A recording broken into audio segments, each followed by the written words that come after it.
자, 이거 22학년도 6월 평가원 과학 지문인데요. 이거 아마 제 기억에 따르면은 역대 지문 중에 가장 알파벳 대문자가 많이 들어가 있는 지문이 아닌가 싶은데 이거 좀 하기 싫거든요, 이런 거.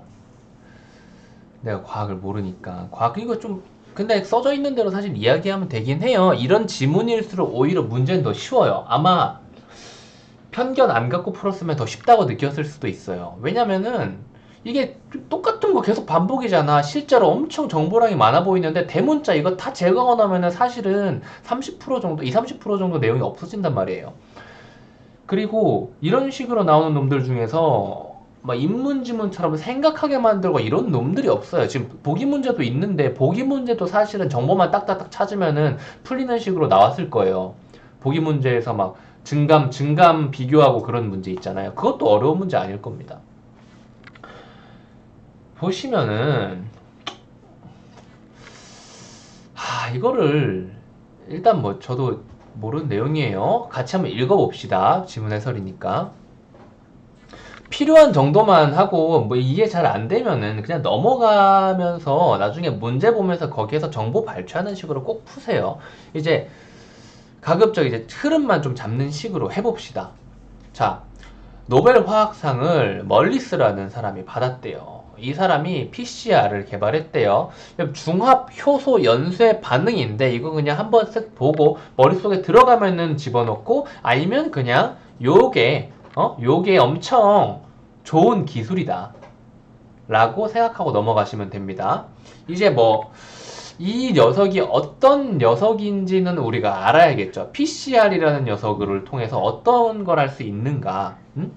염기서열을 아는 DNA, 염기서열이 뭔지는 뭐 아시죠? DNA의 구성이 어떻게 이루어졌는지 저 딱 여기까지밖에 모릅니다. 딱 이 정도만 알면 돼요.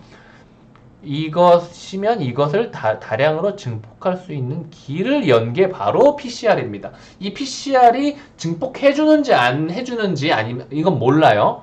증폭할 수 있는 단초를 제공한 건지 이것으로 인해 직접적으로 증폭할 수 있는지는 모르는 거예요. 그쵸? 자, PCR은 이 중합효소 연쇄 반응은 4개가 필요하대요. 체크를 해야겠죠. 이렇게 4개가 필요합니다. 사실 4종의 뉴클레오타이드니까 하나, 둘, 셋, 넷, 다 17개인 게 맞긴 하는 거죠. 자, 그래서 여기서 주형 DNA 동그라미 치고요. 그리고 프라이머까지 갈 겁니다. 프라이머까지 갈 거고요. 그리고 DNA 중합 효소 갈 거고요. 그리고 뉴클레오타이드까지 갈 겁니다. 그러니까 요 과정을 통해서 PCR, 중합효소 연쇄 반응이라는 게 일어난다는 거죠. 이거 뭐 굳이 문단 정리할 필요는 없겠죠? 아니면 PCR 뭐 과정. 근데 여기도 과정이라고 하네요. 이건 그럼 뭐죠? PCR의 요소라고 할까요? 별로 근데 과학 지문은 별로 그렇게 문단 정리하는 게 그렇게 중요하진 않아요. 여기는 PCR 과정이겠죠? 그리고 뭐 여기서는 그냥 PCR이 아니라 실시간 PCR도 이렇게 위대한 거였는데 엄청난 거였는데 실시간 PCR은 얼마나 또 대단한 걸까? 그리고 여기는 뭐 형광표식 탐심? 정확하게 모르겠네요. 아직 안 읽어봐서 여기서부터 다시 읽어볼게요. 여기는 이제 제가 뭐 딱히 설명해 줄 게 없습니다. 여기서 하나하나 읽으면서 여기서 이제 내용일치 문제 나오면은 정보 발췌하면서 풀어주시면 되는 거예요. 제가 읽는 거랑 여러분들이 읽는 거랑 별반 차이가 없을 거고 여러분들이 저보다 더 잘 읽을 수도 있을 겁니다. 딱 요렇게 체크하고 읽어주시면서 문제 풀어주시면 되고요. 그러니까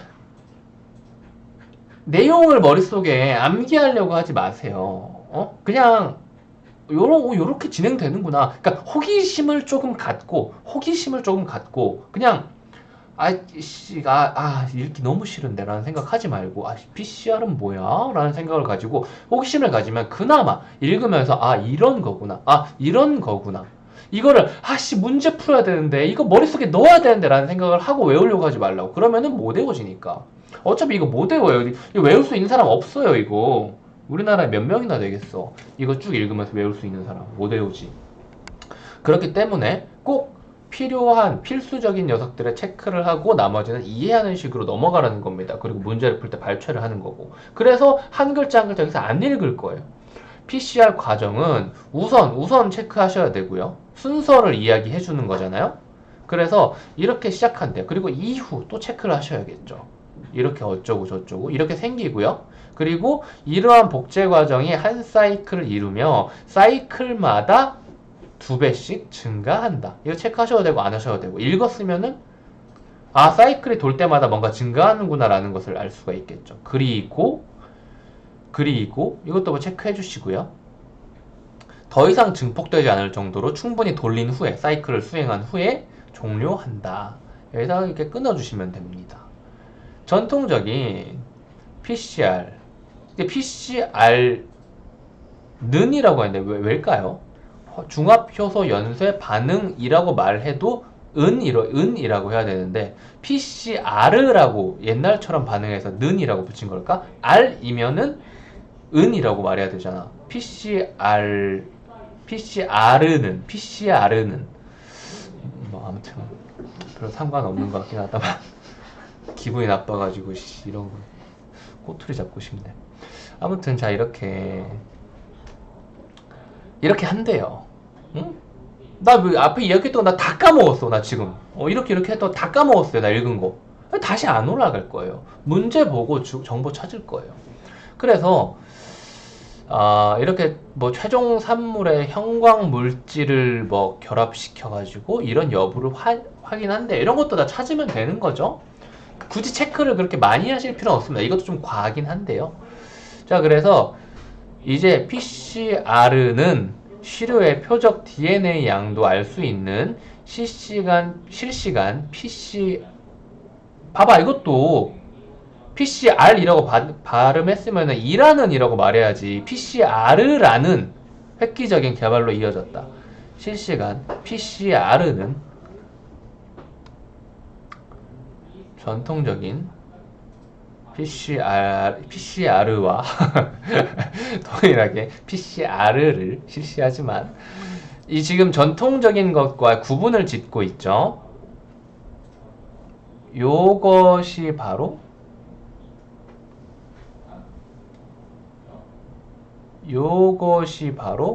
특징인 거죠. 사실 여기 시료의 표적 DNA 양도 알 수 있는 요것도 특징인 거긴 하죠. 이렇게 막 예쁘게 칠 필요는 없지만은 이런 특징들이 보이면은 뭐 간단하게 밑줄을 긋는다거나 체크를 한다거나 해도 괜찮습니다. 실시간 PCR과 그리고 기존 PCR의 차이를 물어본 질문은 어디서나 나올 수 있죠. 한 문제로 나올 수도 있고 선지로 나올 수도 있는 거고요. 자, 아무튼 그래서 이렇게 하기 위해서 이런 뭐 발생 물질이 추가로 필요한데 그러니까 실시간 PCR을 위해서 이중가닥 특이 염료 또는 형광 표식 탐침이 필요하대요. 이거 두 개 동그라미 쳐야겠죠. 둘 다 따옴표 쳤잖아요. 그래서 이중가닥 특이 염료에 대한 설명이 이렇게 나오는 거고 형광 표식 탐침에 대한 설명이 여기 나오는데 둘 중에 뭐가 더 중요하겠어? 당연히 한 문단 땡으로 다 쓰는 형광 표식 탐침이 중요하겠죠. 그것도 당연히 이렇게 읽어주시면 됩니다. 이거 설명 제가 할 수 있는 게 없어요. 여러분들 제가 설명해 드릴 수 있는 게 없어요. 여기에서는 그냥 그렇구나. 이런 거구나. 이러고 넘어가시면 됩니다. 다음 문단으로 가볼까요? 여기 이제 실시간 PCR에서 필요한 것 한 것 1. 이중가닥 그리고 2. 그다음에 형광 이렇게 문단 정리해 주시면 됩니다. 다음 거 잘라서 올게요. 여기서 이제 다음 마지막 문단 2개인데요. 요게 이제 3점짜리 보기 문제에서 나왔죠. 3점짜리 보기 문제 나온 거고요. 그러니까 이제 앞 문제 풀면 앞 문제가 3개인가 있었을 거예요.